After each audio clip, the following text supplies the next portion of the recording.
I've done that. Yes. Sweet. All right. I'm happy. And then you can also record on your end if you want. All right. I like to, partially I record my talks to review my own speaking, but then also it helps to scale myself, right? Like yes. people Yes, who can't attend live can catch up Yep. afterwards.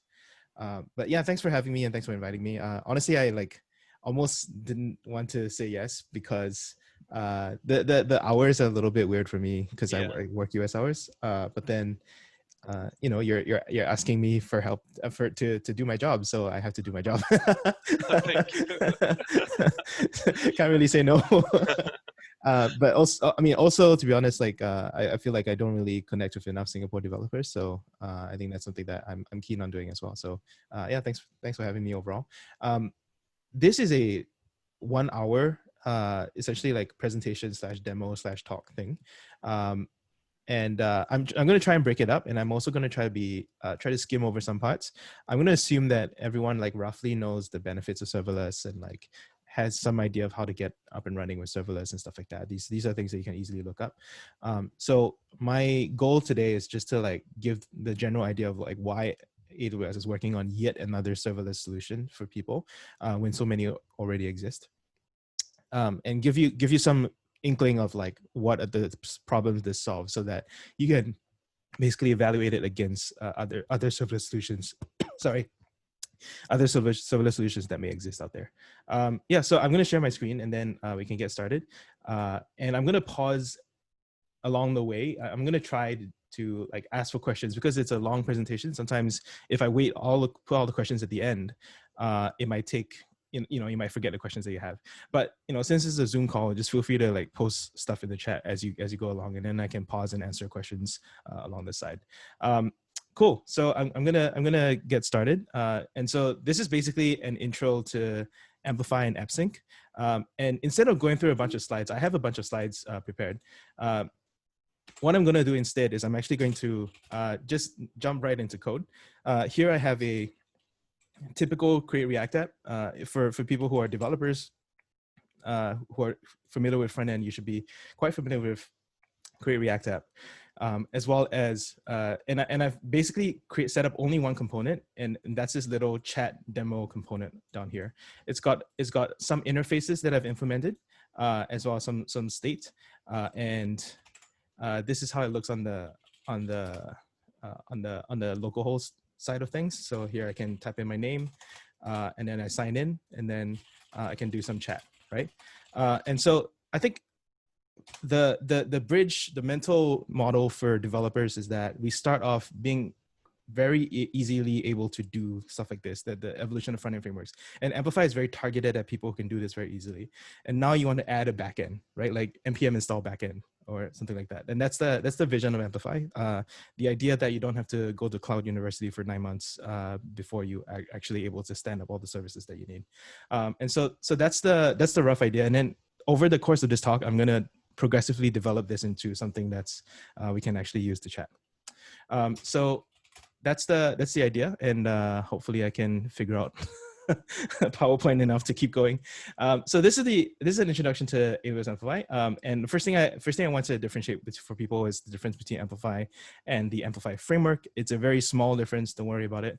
This is essentially the mental model that you have to hold in your head. There's 3 open source parts, completely free, no cost to you, and you can modify however you wish. And then there's 2 paid parts where it's closed source and managed for you. And you pay as part of your regular AWS usage. But all of this helps you use the underlying AWS services that you're familiar with, like S3, DynamoDB, and so on. But there's all these components which we're going to talk about separately. But it's very much with this idea that like AWS has historically only stopped at the services part, and then the rest of the app related product development is kind of left up to you. So Amplify is kind of like the attempt to cross that bridge especially for front-end and mobile developers. It started about 3-ish years ago, and there's been sort of progressive addition, and it's one of the fastest growing teams and services in AWS today. There's a lot of buzz on Twitter as well, and people starting to hire for this. People are scaling like pretty ridiculous numbers.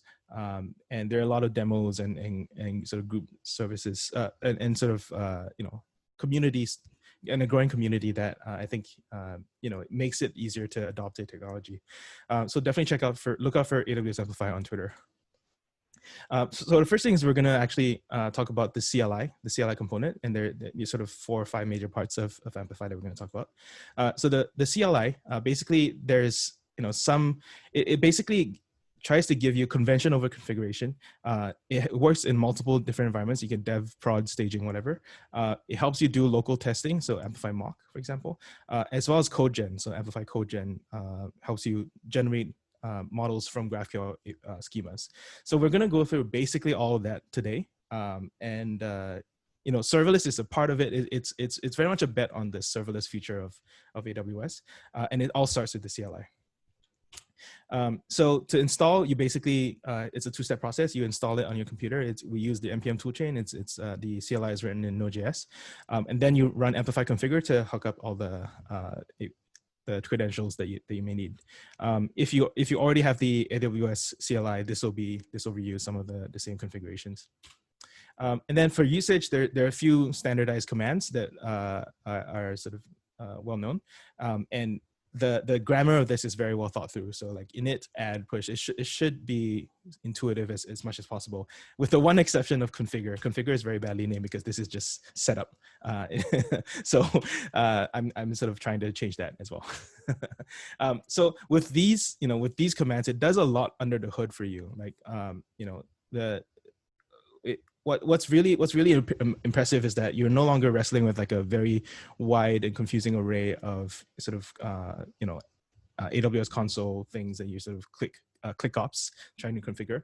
Here you're actually scaffolding out the CloudFormation stack, provisioning AWS services. It all lives within your code, so you can version control it together with your source code, and as well as you can locally modify a local configuration file. So there's a lot of code gen that's being done under the hood with the CLI.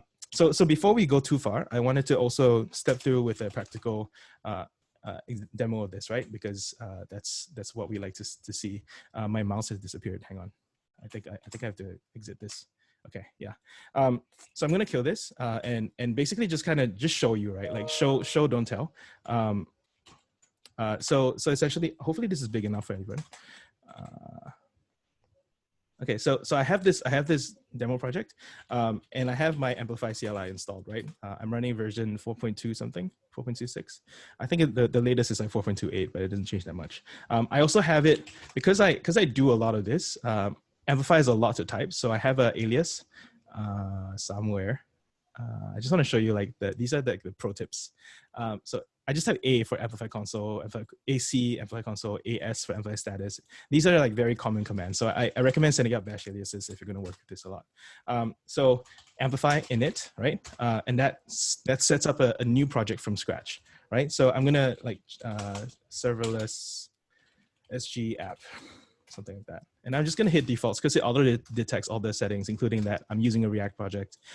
Because you have to keep in mind that this is a framework agnostic toolchain, so you can use it together with native iOS or Android or Vue or Flutter even that we just added. So this is now it's provisioning that process on AWS, including all the CloudFormation stuff. So you can see how it's setting up an S3 bucket, creating an IAM role, like the standard stuff that you might need to set up any project on AWS. Cool. We're gonna let that keep going, and I'm just gonna keep continuing with my presentation. So essentially, now we head to the libraries section, and the libraries are like kind of like the SDKs that you use to interact with the services that you provision. Yeah, framework specific as well as platform specific stuff. So there's one for basically every major language that we support: iOS, Android, JS, and we just added Flutter, which is in Dart.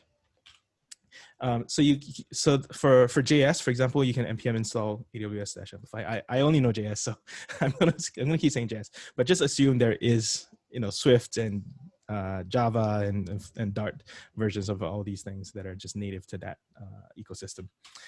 And for example, if I want to interact with Amazon S3, I can import it within my JS code and just say await storage.get. Like this is framework agnostic, right? Like it's just part of the language, and I can use it as any part of my code.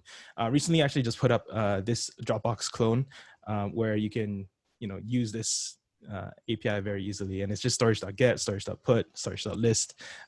Very, very like as simple as it can possibly be to interact with AWS services in the native language of your choice, right? So it's very much focused on product and application developers. Okay, so then we come to components. Components, this one is framework specific, and it's meant as like pre-made things to get you up and running faster. I would basically never say to put it in like a client customer facing production. But if you're working on internal tools or you're just trying to get something up and running without too much code, then it's nice to take something off the shelf and do something pre-made so that you can kind of prototype faster and then eventually replace it with your own custom code. That's the way that I pitch this kind of thing. So React, Angular, Vue, there's Ionic, there's a bunch of other stuff as well. And so basically there's a separate package. This is under a namespace, AWS Amplify UI-React. And you can import something like a higher order component or just the hooks. And that will give you something like this, where like if I've enabled authentication, if I've enabled even social federation, it's going to show up here. And these are the kinds of UI components that are going to be added. There are other UI components like a photo picker, that kind of thing, but those are those are still being ported from our previous version, where it was kind of more framework agnostic. And the last part that I'm going to talk about in sort of the top level general category is the Amplify Console. That's where you put everything on the public internet for people to use. And that's why we're all here, right? And Amplify Console is very much inspired by the recent host of Jamstack / sort of static site hosts of services out there. Yeah, it does pretty much what you would think: CI/CD and then web hosting on S3 with CloudFront in front of it. And so these are all just, I consider them standardized best practices for how to deliver a serverless site with a front end. And it kind of looks like this. We're going to see this right away, basically. And it lets you set up both front end and back end environments. I think this is something that's unique among perhaps the static site hosts, where some of them may only be responsible for front end and leave it up to you for back end, whereas this is kind of like an integrated tool that also, because it has knowledge of the AWS environment, also build and host and deploy your backend services from a single configuration file as well. So all of these I consider just standardized. I really like the password protected deployments because it's pretty easy to enable as well as automatic. This one is a relatively new feature launched a few months ago. They're all subtly nuanced and really good for sort of internal development and team collaboration workflows. But it's hard to develop. It's hard to show off in a talk. And I'll pause here and I'll kind of show you how we do these things. All right, so we scaffold this up, and let's actually take a look at what's been scaffolded. So there's an Amplify folder. We're going to check some of this into our Git. But essentially, it sets up the backend config, stuff like an IAM role, like a bucket name, like stuff that we're all gonna want to need. Project config, like where we're gonna build and deploy and all that. So these are all pretty standard, auto-detected information. But we have the power to change it because it's in our code base. And we've also generated this file, which is gonna have more information about our deployment. But let's just try and get this up and running on our on a public site. So here I'm going to say Amplify add hosting. So here, actually, I'm going to run Amplify status and just kind of show you that I don't have any resources provisions. I just have a project that's been set up already. So I can say Amplify add hosting, and that's going to show me a couple options. I think I'm just going to choose Amplify Console, but we can also choose the manual deploy step with CloudFront and S3 as well. And I don't have it hooked up to GitHub repo, but so I'm going to choose a manual deployment. But if I want to set up a GitHub repo, I can do that. But now I can say Amplify publish, Amplify publish. I can say -y to skip the prompt. And I think I'm going to do that because I just always do it. So I like to show that this is how I actually use these things.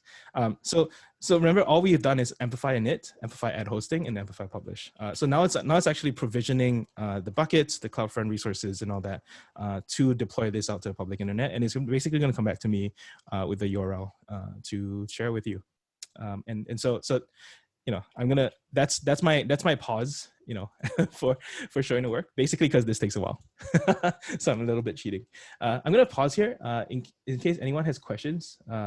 Feel free to ask now or forever hold your peace. People are always very shy of your questions, so don't be shy. Okay, I'll pause for like 30 seconds in case anyone has questions.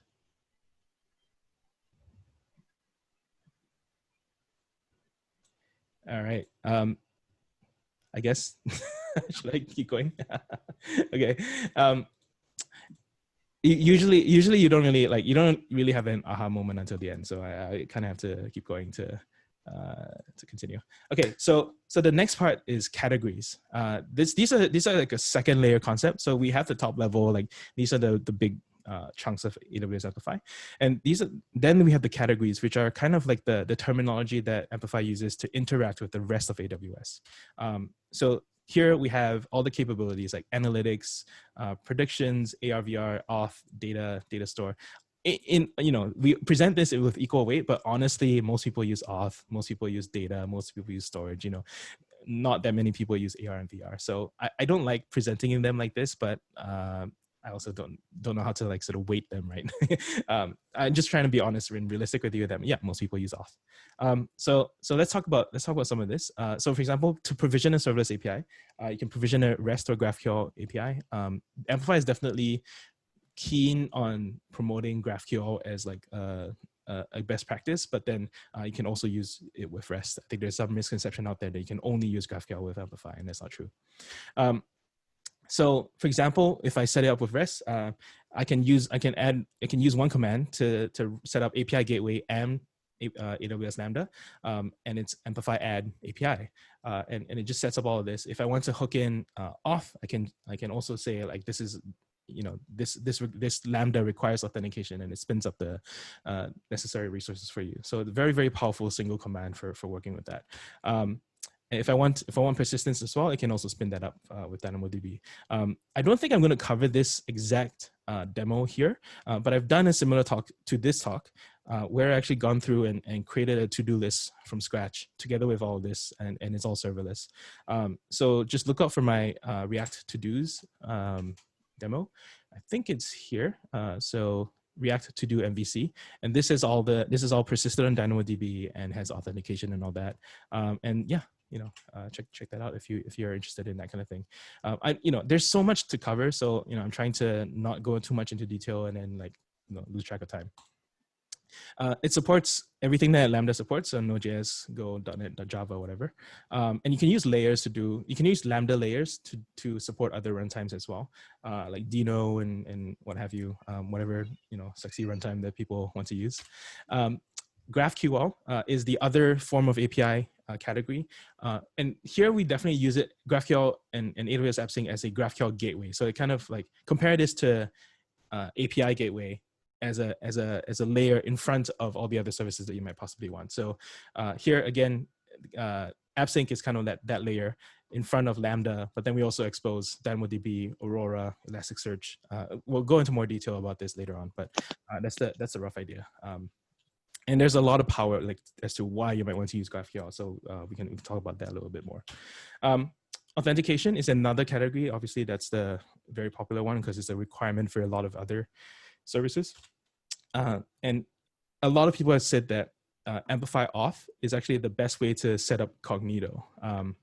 So if you're using Cognito together with all the other Amazon services, this is a very highly validated and proven way. It's definitely the most used service among among everything. Predictions is another one where we basically have pre-trained services. We have all these like brand names like Recognition, Textract, Poly. I just like to say like, okay, we just call this Amazon Face Search and Verification, or Amazon Image to Text, or Amazon Text to Speech, or Amazon Speech to Text, stuff like that. I think it's much easier to understand when you just see like, okay, what's the input and what's the output. Cool. And then, so all of that is also provisioned as a category, right? These are all, again, is Amplify interacting with the rest of AWS services and making it more accessible, making it easier to scaffold out and all that. So then another category is storage. This is a super important one, of course. There's data storage, and then there's content storage. Content like files, right? Data like, you know, objects and stuff like that. S3, I already told you about. So again, like, you can see Amplify as like this interaction layer to the rest of AWS. DynamoDB, again, using Amplify to provision that storage, and then, for example, you can have DynamoDB triggers, and then you can have, you know, an authentication layer in front of it, authorization layer in front of it. So I think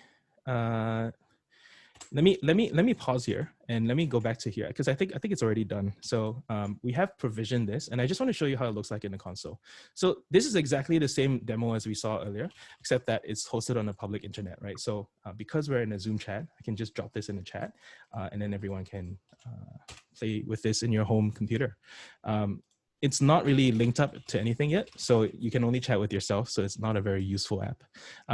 But I also want to show you like how it looks like on my side, right? Like, so I've spun this up. I think I can just reload, and it should just show me this. I don't know how to get, oh, okay, the screenshot's showing. And so this is the Amplify Console service. You can look for this inside of the sort of redesigned, fancy new Amplify you know, AWS dropdown service, and it has all the domain management services. Like if I can hook up a custom domain, I can apply access control, right? If I want to put a password, I can put a username and password. So, you know, it's for internal access only. You can do redirects, like all the basic stuff that you might expect, you know, from an app like this. So yeah, and that's the rough idea for this one. I'm gonna pause here again. If there's any questions, feel free to say hi. All right, someone's saying, I'm currently having issues with Lambda Edge authentication. All right, Stephen, I don't know anything about Lambda at Edge, so I'm not the guy. I would recommend asking someone from the Lambda team, because, you know, I interact with them quite a bit, but I don't really know. And maybe feel free to ask this group, because someone here might be using Lambda at Edge. And, you know, you should check that out. But, you know, as far as I'm concerned, it's just Lambda at Edge is just a faster version of Lambda, so and more expensive. So that's all I know about it. It's hard being a representative of AWS, because people just assume you know everything, and it's impossible. So I just have to get very good at saying I don't know. Okay, AppSync and GraphQL. So this is the last part of Amplify that I kind of have to explain. So AppSync and Amplify are kind of like sister services, but they're heavily co-marketed together to the point that our teams are in the same chat rooms. And so as much as I work for AWS Amplify, I also have to use AppSync a lot and advocate on behalf of AppSync, even though I don't formally work for AppSync. And it's a standalone service. You can use AppSync without Amplify, yada, yada, okay? So what is AppSync? It's this idea that I can define GraphQL schema, and then it provisions Amazon resources for you. So here I have a standard GraphQL schema, like type to do, ID, name, completed. But then I add this like special add model directive. And if you're familiar with GraphQL at all, directives are just a way to sort of decorate schemas to do extra things on top of something you're already doing within the GraphQL toolchain. And so here, what does add model do? It generates a CRUD and list schema. It generates it provisions a DynamoDB table. It sets up subscriptions if you want live subscriptions, and it writes the resolvers for you, which typically is the most painful, annoying, boring part of creating GraphQL. So you can get to do all the fun parts, which is consuming GraphQL. Someone is creating a lot of noise. I suggest muting that person's mic because it's kind of disrupting for the other people. Okay, so the other then like, okay, I have add model, which sets up the database. Like, this is persistence layer, right? Basically it's all DynamoDB and then that gateway, the GraphQL gateway. But what about what other capabilities can I set up? And this is where it starts to get really fancy, right? I can say add model to the add persistence, and that sets up the DynamoDB side. I can say add auth to add an authentication layer to check everything that comes in and out. And then I can add other things like searchable, so it can spin it can search the content that I'm setting up with an Elasticsearch service like Amazon Elasticsearch. And these are all pluggable in the sense that the reason that we use these generic names like model, auth, searchable is this idea that you can plug out in and out things. So instead of DynamoDB, you want to use some other persistence like Amazon Aurora. You can do that, or your own, BYO auth, BYO model, BYO search, that kind of thing. So that's why we talk about categories in that sense. So what transforms and what directives do we have today? We have all of these. They're a little bit too much to get into detail again. But if you're interested in all these capabilities and having the power of just declaring these in a schema and then having all these generated for you, definitely look more into AppSync. Okay, so the final part of AppSync is the funniest part, which is like, it basically touches on all of these. So if I were to explain it in that model earlier, I'll just be like pointing on these arrows. I kind of don't like that. So I like this other model of AppSync where it's like, okay, all of these devices, whether I'm coding for native devices or browser or like embedded, I don't know what the hell this is, but AppSync is that one GraphQL gateway that is that interface to all of these other services, right? That you might possibly need.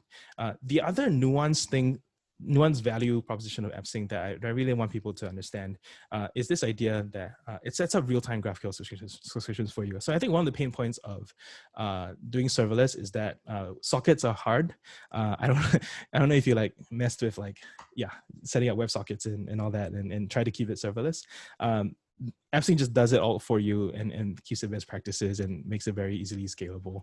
And I think if you saw the earlier tweets, one of them actually referenced this, that if you want sort of live updating together with serverless, like this is one of the best standard, the best solutions on the market. So the opposite of real time is super not real time. So like offline, right? And I think offline first is super interesting because it also gets you extremely responsive interfaces for free. And they're kind of like hand in hand because it turns your front end into like a distributed system. And so you need some sort of well-tested way of resolution among conflict resolution among different states. And AppSync has definitely worked out. I mean, not definitely, but AppSync has a solution for that, and it's up to you to decide whether that's good enough for you or not. But it is definitely used in production and is a very successful. Like this is one of the reasons I joined actually is because I saw that they're working on hard problems like this. So yeah, that's my rant. That's my spiel. Didn't take too long, only about 30 something minutes. I'm actually gonna finish this demo by finishing up with this and making it live update. So this is the part that I'm most scared of because it's live demo, but then I also haven't rehearsed. So bear with me. I think I'm gonna try and just try and add this. So what is my goal, right? My goal is I'm gonna hang on. I'm gonna pause first and see if there's anything in the chat. Okay, nothing in the chat. Feel free to just like throw stuff in the chat. So my goal is I have a local state implementation of this. I basically need a distributed state, like a cloud state management version of this. And so the way that I do that, I think I'm going to essentially just add API and demonstrate to you the exact things that I explained to you earlier, right? So here I have a GraphQL. I can choose between GraphQL or REST.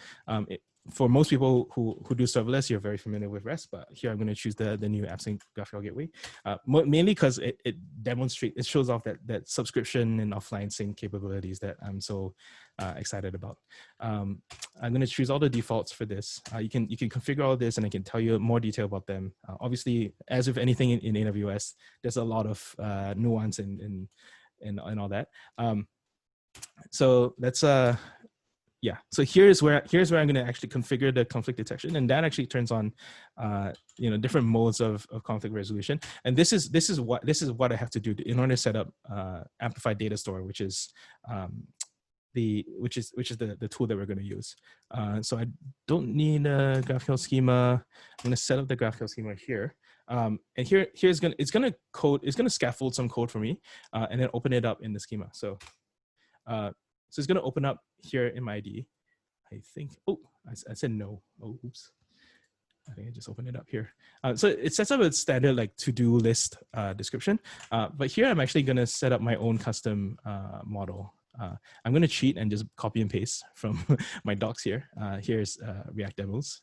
Basically because I do this a lot, right? So I just like to copy and paste instead of figuring it out from scratch and then possibly screwing it up. This way I have less of a chance of screwing it up, even though I may possibly still screw it up. Okay, so then I think then the remaining task to do is amplify push, and this provisions the backend resources for me. I think that is about it as far as the ability to set this up. Okay, so I didn't really plan this very well. I should have done this before I explain all that, so that so we don't have to wait for all this to be worked out. But essentially, we can step through all this. Like, okay, do I want to generate the code? Actually, yes, right. So I have provisioned the model in the backend, but in the front end, I don't have anything to help me consume this models that I've set up. So I'm going to say yes. I can choose JavaScript, TypeScript, or Flow. I personally really like TypeScript because I have the types here. It'd be nice to flow them down to the front end to use together with my types. But not everyone uses TypeScript, so I typically can. It's also easier to demo. And then you can choose where you generate that file. Typically just the default, so do fine. And it can generate all the mutations. GraphQL is recursive, so you have to stop somewhere in terms of how much recursion you want to do. In case of this, I actually don't have any recursion in my model. So this is just in case you have like infinitely less than models, and how much do you want to code gen for that? Because otherwise it'd be too much. So now it's provisioning, and then we're going to be able to set up the chat app pretty quickly. But unfortunately now I have to like pause a little bit and take questions because I have to wait for this provisioning to be done. Does anyone have questions so far? I'm gonna skip back to here.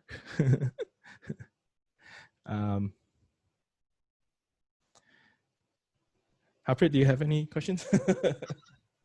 Actually, I was wondering about the just using AppSync alone, other than Amplify, because do you think that is it something, because like together and using them,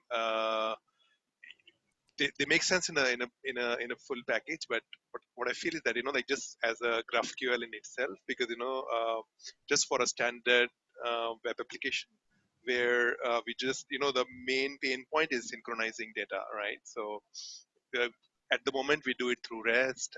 We end up making lots of controllers, lots of different calls, and then also with sockets, like something like web sockets where we push data and all. Like, is it something that you've seen like a common pattern, like kind of going stepwise, like first get it introduce app sync in your application, get the data in sync, and then move on to, or if you have seen the patterns for the adoption? I see.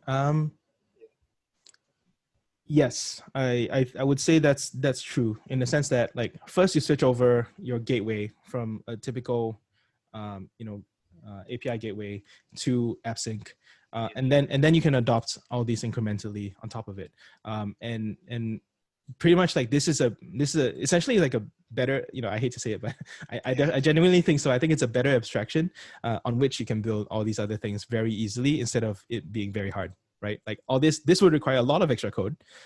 This would require a completely different architecture. But if you just switch your gateway to something that is aware of these new abstractions and these new requirements, then that becomes easier to set up. So that's I think when you get started with AppSync, definitely you can just do like a 1-for-1. Like, okay, instead of like post, put, delete, whatever, or get, then those are REST verbs. You can switch over to GraphQL verbs, which are query and mutation. And it's very strict, it's very simple one-to-one mapping. And then you can start using the new capabilities that GraphQL exposes for you. And these are services that are definitely only built on top of GraphQL, basically because of the strongly typed introspection that GraphQL enables, which we cannot assume for REST. So hopefully that answers the question. Like, yeah. Yes. Yeah, because actually I was trying to relate to like a few applications I worked on, because we end up maintaining lots of sockets and lots of Oh my endpoints, God. and I don't want to do any of that again. and then having something like RxJS, like like reactive frameworks where we push stuff, and and then you end up with this back pressure thing and all maintaining that. So yeah, that answers my question. Yeah. I mean, look, like, I don't want to give you an impression that there's some magic here. It's all open source, so you can validate whether this is something that you want to take on as a dependency, right? So I actually think that it might use RxJS under the hood. Yeah. So yeah, so it. Hopefully this is like a better sort of tested package that does all these subscriptions for you.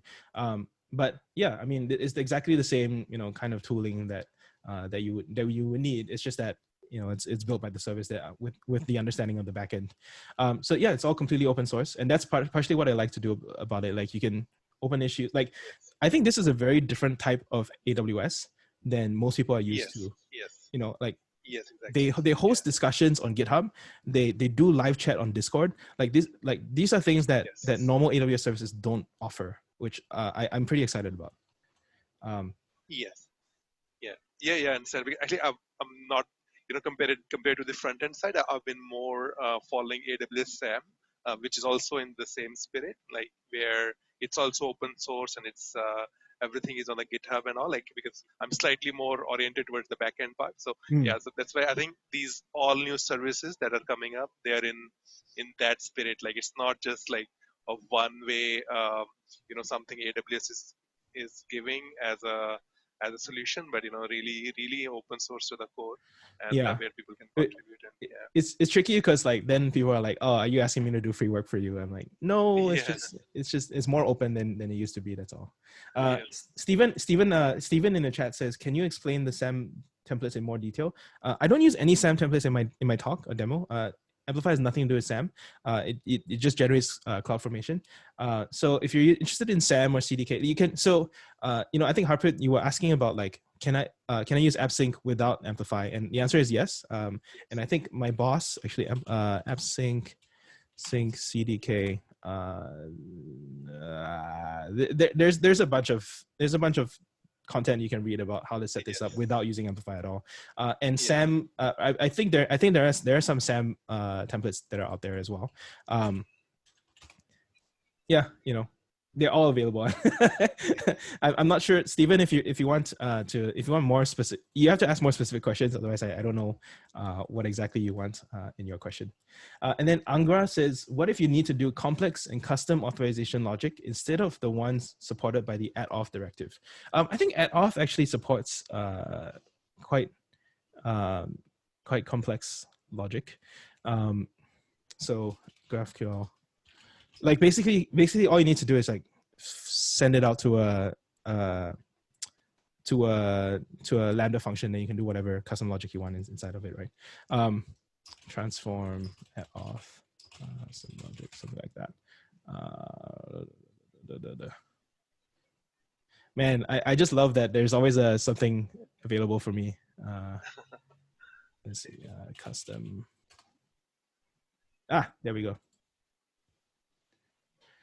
Oh, because, like, yeah, Google is the way that I find all these.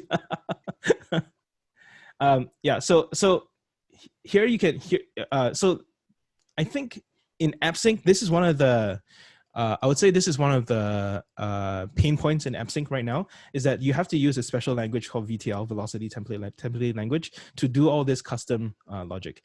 It's not that hard to learn. Honestly, it's quite readable. It's just that it's a new language, and a lot of people don't like to learn new languages. So we're actually going to launch pretty soon this, but in JavaScript. So the exact same thing, but we're just translating everything to JavaScript. And so if you want to validate against groups, if you want to validate against, check a DB and then validate against that, all to do your authentication claims. Yes, this is a widely used use case, and it is supported. It's just not in a language that you like right now. But we're trying to grow that as well. But people are using VTL in production today for that. So hopefully that answers Angura's question. Feel free to say something if it doesn't, because I don't exactly know what you're going for. But like, to me, and the moment you can jump to execute any arbitrary logic, then then it's on you again, right? Like it's only up to me to pave the rails. But like the add off directive actually supports quite a bit, right? Like, so the main ones that I care about. Okay, so VS Code snippets. There we go. This is my personal library, and I basically only use 3 to do this. Okay. Inside the GraphQL snippets. Okay, so let's say I want public read, but only owner can create or update. I can express it in the rules in the the add off rules like that. Or if I want everything private, so nobody can see what I do, like my journaling app, I can say only a owner is allowed to do everything. Or if I want no auth, then I'm gonna do this. But like okay, I don't think this is updated, because I have some more that I use. But essentially, like, you can model quite a few common use cases without resorting to the very custom extra code that you have to do. So hopefully that helps. I just studied the add auth a little bit more. You can probably express whatever you're trying to do. You mentioned that, so Taewon says, you mentioned that Amplify is great for quickly cutting a POC off the ground, implying they may not hold up for production. So it's in production at scale. No, I didn't say that last part.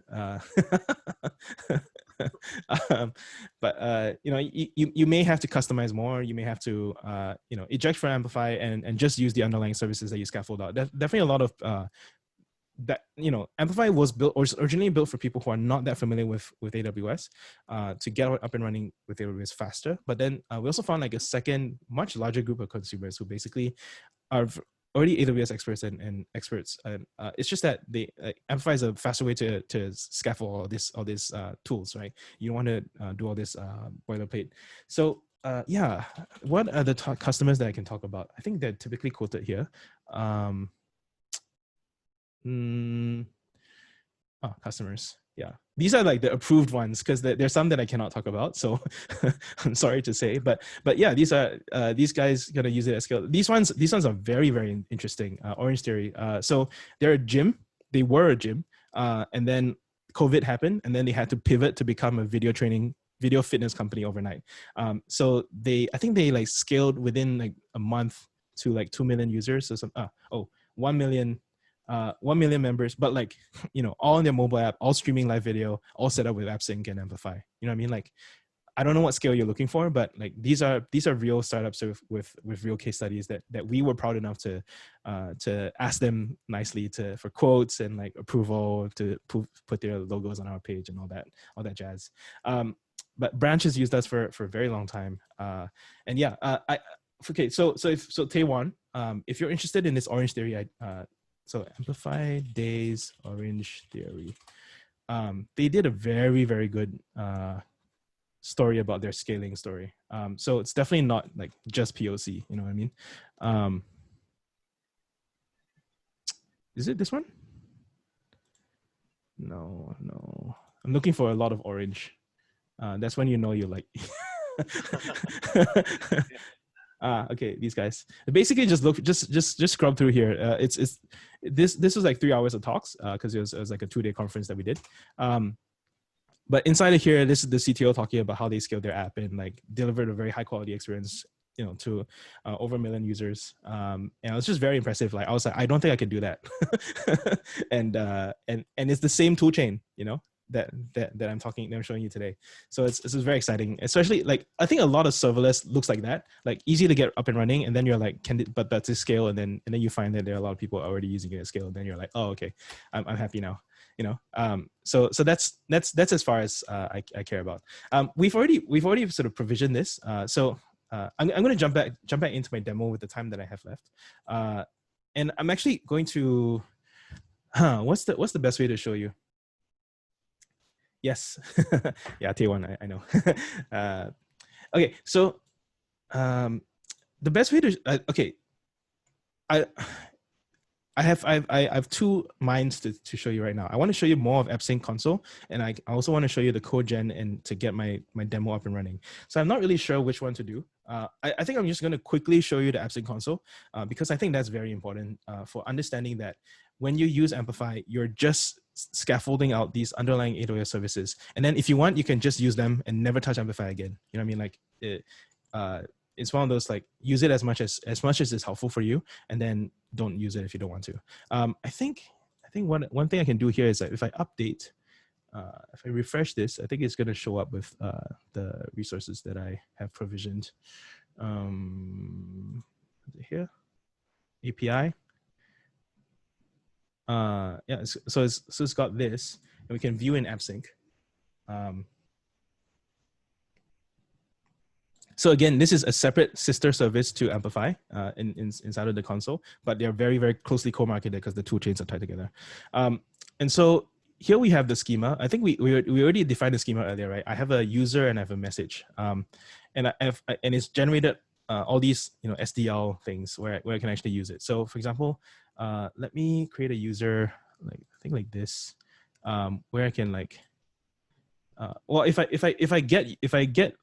list users right now, and I say like name, ID, all that, I get nothing back because I haven't created anything. So let me just do like a mutation. So this is all scaffolded out for me from this small little GraphQL schema thing, and that's why it's very powerful, right? Because like it's generating that front end and back end toolchain as well, and all the resolvers are written for me because these are all very standard create, read, update, delete type of workflows.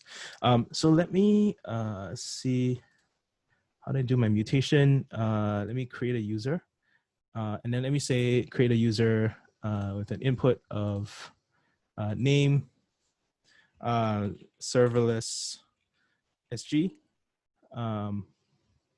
I think that's all I need, to be honest. Okay, let me run this mutation.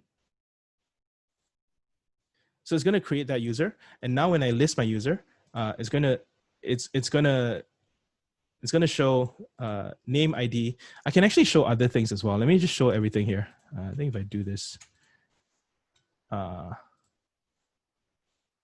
so when I create a user, it's also going to give me a version, whether it's deleted or not for soft deletes, and a created at and updated at timestamp. So these are all like very, very standard things that I need, even though the only piece of information that I pass in is I created a user with a name, and it's given me all these other very, very standard things that you might have to write as a backend developer. So I just think, I think like stuff like this is very, very easy to do. Okay, so enough of that. Let me keep going to the code side of things, right? So again, here I haven't done anything to this at all. So much talking, and I haven't done anything on the front end. So here, what I'm going to do is I think I'm going to amplify code gen models, and here I'm tapping into a specific part of AppSync, which is called Amplify AppSync Data Store, and you should check out the docs of this AppSync Data Store. If you're already overwhelmed by the names, Amplify Data Store. Sorry, I'm get the names confused. And if you're already overwhelmed by the names, like, just understand that there's been a lot of building over the past 2 years to get to this point, and to try to cover as much API service area as possible. So you definitely don't feel intimidated. Like, it took me a while to learn this as well. So and that generates all these models, right, that I can use. Like, and these are all like sort of data models that I can use together with Amplify AppSync to do that. Okay, so I think I have to install something. So like, for example, yarn add AWS Amplify, and then I have to register them. So here I have some snippets. So Amplify. So this imports the library as well as imports those the auto-generated config file that I have. So let's look at the config file. Like, since then we've sort of we've set up the GraphQL endpoint. Okay, so this is all the setup that is required. I've installed the library and I've imported and configured the library in my app. So now inside of my component, I can actually do interesting things like data store, data store import. There we go. And so here, I think I can choose from my models. I think I can choose like a user model, and these code gen is just my my preferred defaults. So it just has useful reminders for me basically. Okay, so for example, if I want to say something like so I have this access to data store and I have access to the user model. So let me try and implement all of these while we're trying to live code. Okay, use state user. Actually no, I think it's use state current user null, and then users online, I guess. Online, it's an empty array, and then messages state. So I'm just implementing the contracts that I laid out for myself over here. Messages, and then it's an empty array. Okay, and then I think I'm happy with that. And then I have to implement all this functionality like login user. It takes a name. So let's I think I just set current user and that's about it. Okay, but yeah, here's where we start to have some interactivity. So I set it in the local state, but then I also need to use it in what is identify a current user has already been declared. Okay, I think I can just delete all this. Okay, so I need to sync this up to the cloud, right? So essentially I need to do like a data store create. So I can say create user. Actually, I don't need all this. I can just clean this. I can say something like new user and a name here, something like that. Because in my user model, I have a, here's the user model. I have ID, name, and is online, but basically I only need the name. Like the rest are optional. Okay, so that basically the only API is data store.save, which is pretty funny. Okay, let's also implement send message. Okay, so sorry, I know this is like a little bit of code, but it's actually not that many lines. I'm just like slowing myself down by trying to talk while I code. I don't know, good or bad. Hang on, what is the schema that I'm coding against? Okay, see, it's not that complicated. It's just that like I haven't rehearsed that long. So wait, data store dot save new message. So I need to import a message as well from my models. Again, these are automatically code generated.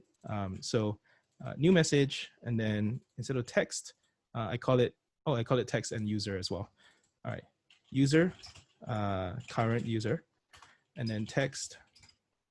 Text, I can just say the text that comes in. So I need a way to fetch all these messages.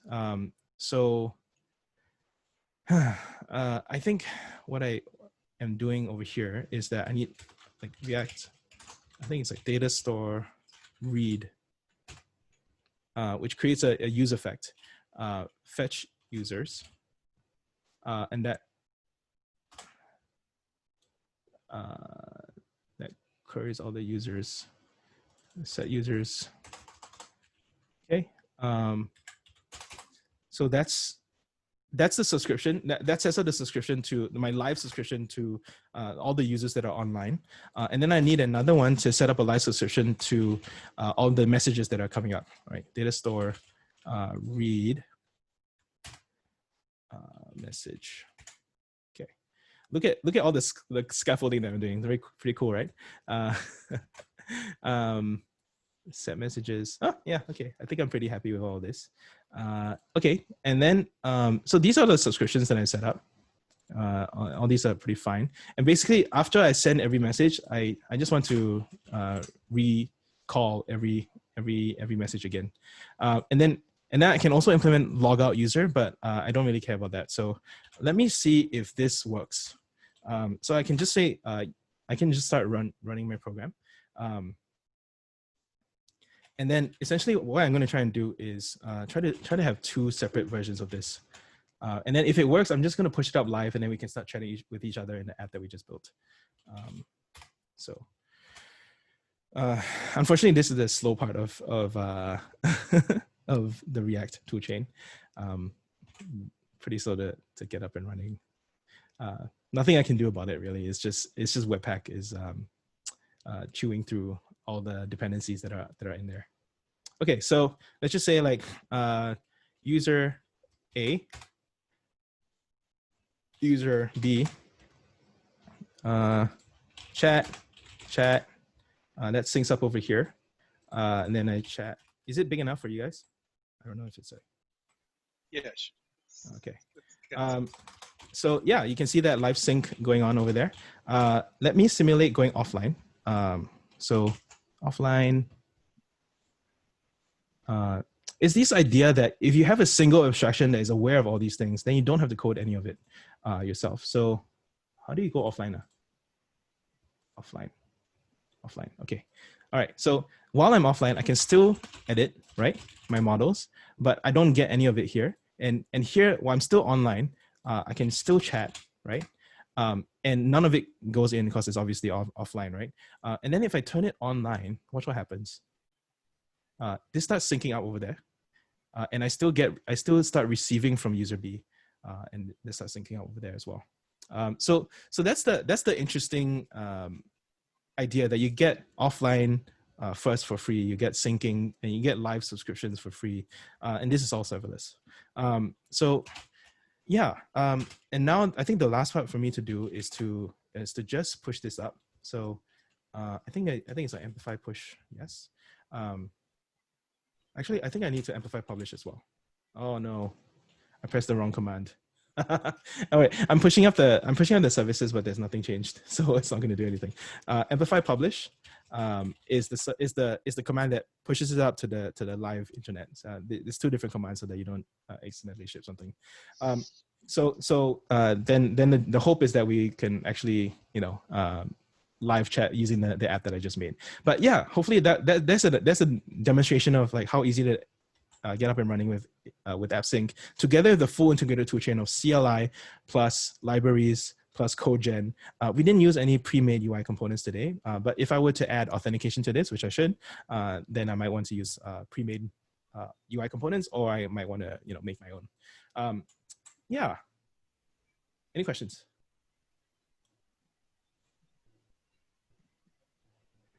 Joshua, is it correct to say that AWS Amplify is a tool more suited for scaffolding new apps? How does it help to take care of maintenance of apps over time when we make changes like add or remove AWS resources? So it does. I say like you get the most value scaffolding new apps because you don't have to set up a lot of those things. But then obviously it's designed for you to also maintain that. For example, switching between environments, it's pretty easy to do. Working within teams by pulling down all the same environment from GitHub and from Amplify. And then updating and changing the models, right? Let's say I wanted to add and migrate the models. Amplify also does that for you. It's just that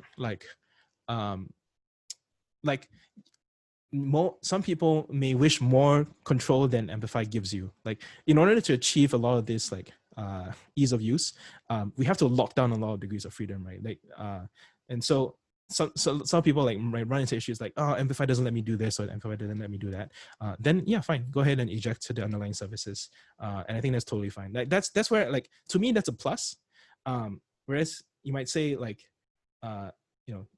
does it help me take care of maintenance of apps? Yeah, sure. It's just not everything. Doesn't promise you the full power of all the underlying services. So for example, I might drop down, if I provision a Lambda service, I might drop down to the Lambda console to configure something there that Amplify doesn't let me do. because it's just doesn't have all the knobs and dials to do that. Hopefully that's helpful, Joshua. But yeah, I can show you. What did I show you? Oh, this is live already. Okay, yeah. Hey, we can all chat here. You can just like sign in with your username and chat live. Hi. Hi, I'm live. We can see some. Hopefully, you can see some live action over here. Okay. Steven says, you mentioned I should ask the Lambda team for Lambda at Edge. Can you tell us the best way for developers to ask questions and get help? Typically, we want to send people to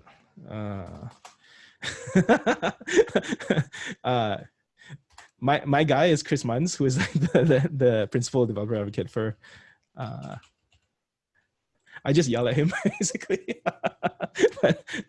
But you know, if you don't have access, I mean, he's a nice guy. He's going to respond to you. But you know, typically, if you're a customer, definitely make use of the customer service that you're paying for.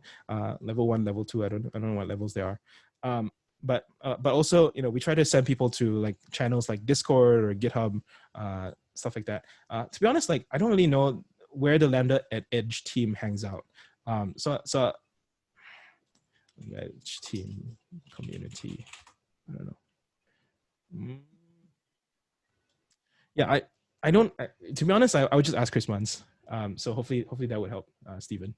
But he has a team. He might send you to someone else. You know, it's definitely a very, very popular topic, and he cannot handle everything. Okay, Angra says, how does it work if? Oh yeah, hey, we have people.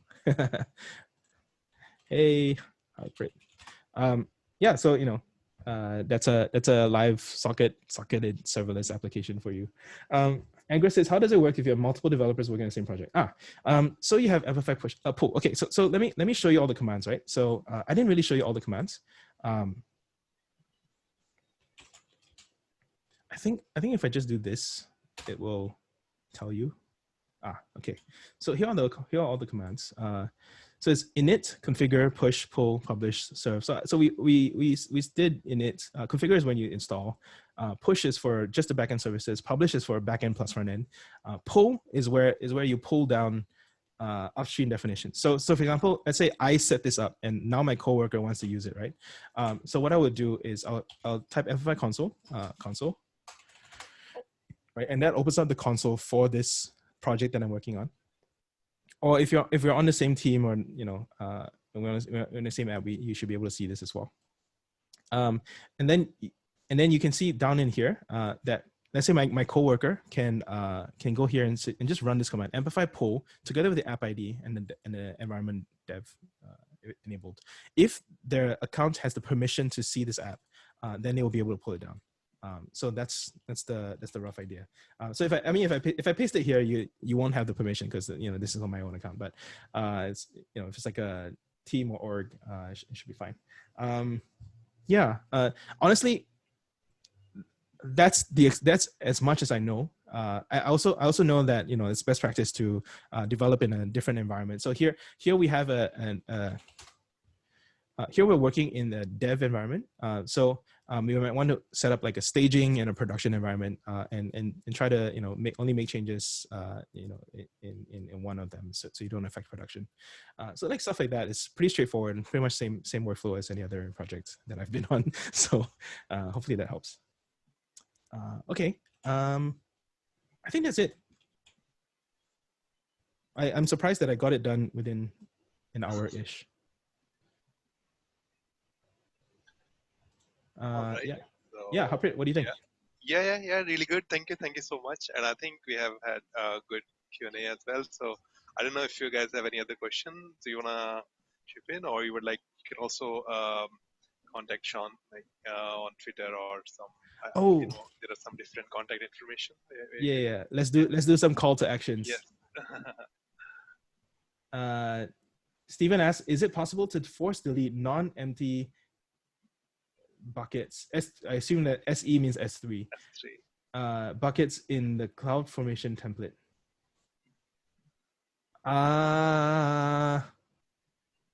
Yes. Non-empty. Actually, I'm not sure. I'm not sure about non-empty. I mean, you can manually do it. I don't know how you're gonna automate that I don't know. As a cloud, I was a class CloudFormation expert. This is a deep CloudFormation question, which I'm not sure CloudFormation has the ability to go in and detect whether it's a S3 bucket. Yeah. I don't know. Like for me, it's not such an issue because how many buckets do you want? Just have one. Like just put everything inside it in different folders. So it's not that much of an issue to me. I don't know. But yeah, you may have to check before you delete.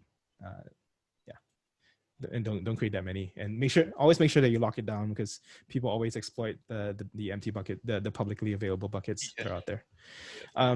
Okay, quick wrap up and then we're done.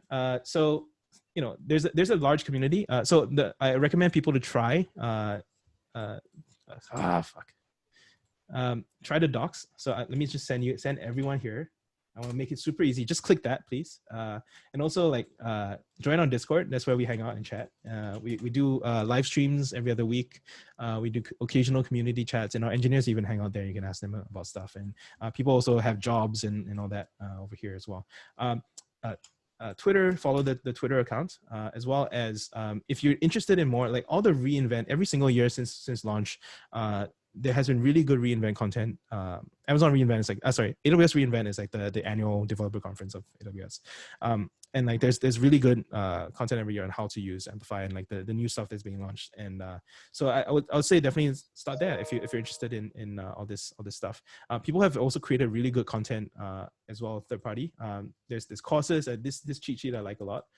Just to show you, like I have this in my head right now, but as you're learning, you might want to do this. Amplify video, by the way, is like a new category that was just added this year. It's not in my slides, but it helps you do live streams, which is very timely for the environment that we're in. Analytics, chatbots, notifications. These are all like things that as you build out a full production app, you might want to add, and it's all in there. It's curated for you, reflecting the underlying AWS service. So I think it's just all like a really well thought out approach to Amplify.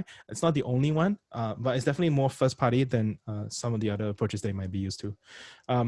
So yeah, that's it. All right. So thank you so much. Thanks for sharing all these sources. And I think if nothing of that works, you could contact Sean on this handle on Twitter, right? So, yes. Yeah.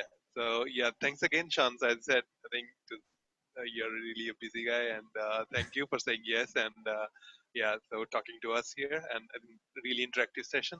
I learned a lot, and I hope the same for the other people on the chat. Yeah, so good Q&A as well, and very interactive. Thank you so much. Yeah, thanks Stephen, Callum, Taewon, Koji. Great questions, and I'm sorry I can't answer all of them. It really pains me, but then also I've only been a part of AWS for like 4 months, so doesn't look like that. So yeah, please keep them coming, and if you cannot get help, ping me again, and then I'll try to find someone internally to follow up with you. I also need to learn all this stuff. So great.